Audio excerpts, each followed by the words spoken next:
Imagine करो कि तुम ताजमहल के नीचे खड़े हो और तभी तुम सोचते हो कि आखिर ये ताजमहल किसने बनाया होगा। वैसे तो दुनिया में कई सारे अजूबे हैं, पर उनमें से एक है ताजमहल। ताजमहल को अगर आज के टाइम में बनाया जाए तो करीब $1 बिलियन यानी 10 से 12 हजार करोड़ रुपए लग सकते हैं, जितने में एक बुर्ज खलीफा बनाई जा सकती है।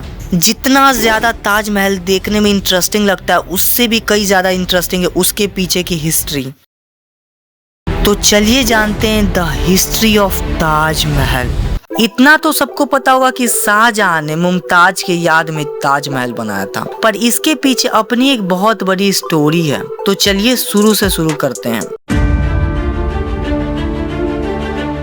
कहानी शुरू होती है आगरा से, जहां साल 1607 में जहांगीर का राज था। उसके बेटे का नाम था शाहजहां। याद रखिए, शाहजहां अभी सिर्फ 15 साल का है। मुमताज से शाहजहां की पहली मुलाकात मीना बाजार में होती है। शाहजहां को मुमताज से पहली नजर में ही प्यार हो जाता है। लोग कहते हैं कि मुमताज इतनी ज्यादा सुंदर थी कि उनका कंपैरिजन अप्सराओं से होता था, और कुछ महीनों बाद ही इन दोनों की सगाई हो जाती है।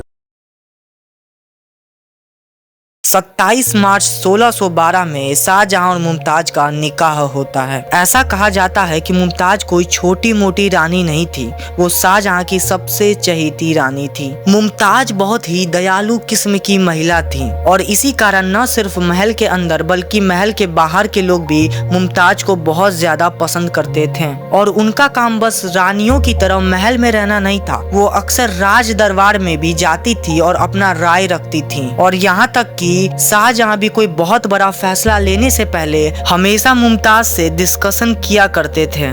समय बीतता गया और अब तक शाहजहां और मुमताज के 13 बच्चे हो चुके थे। और अब टाइम आता है जून 1631। इस दिन मुमताज अपने 14वें बच्चे को जन्म देते देते ही मर जाती हैं, और इसी बात से शाहजहां को बहुत बड़ा झटका लगता है। मुमताज की मौत के बाद शाहजहां पूरे टूट जाते हैं। उनका मन अब ना तो राज दरबार में लग रहा था और ना ही अब उनको कोई राजा बनने की चाह थी। वो पूरे दिन बस मुमताज को याद करते रहते थे। और इसी टाइम शाहजहां ने एक बहुत बड़ा फैसला लिया। जहां पर मुमताज की कब्र थी, उसके ही ऊपर शाहजहां ने एक बहुत बड़ा महल बनाने का सोचा, और वही महल आज के टाइम में ताजमहल के नाम से जाना जाता है।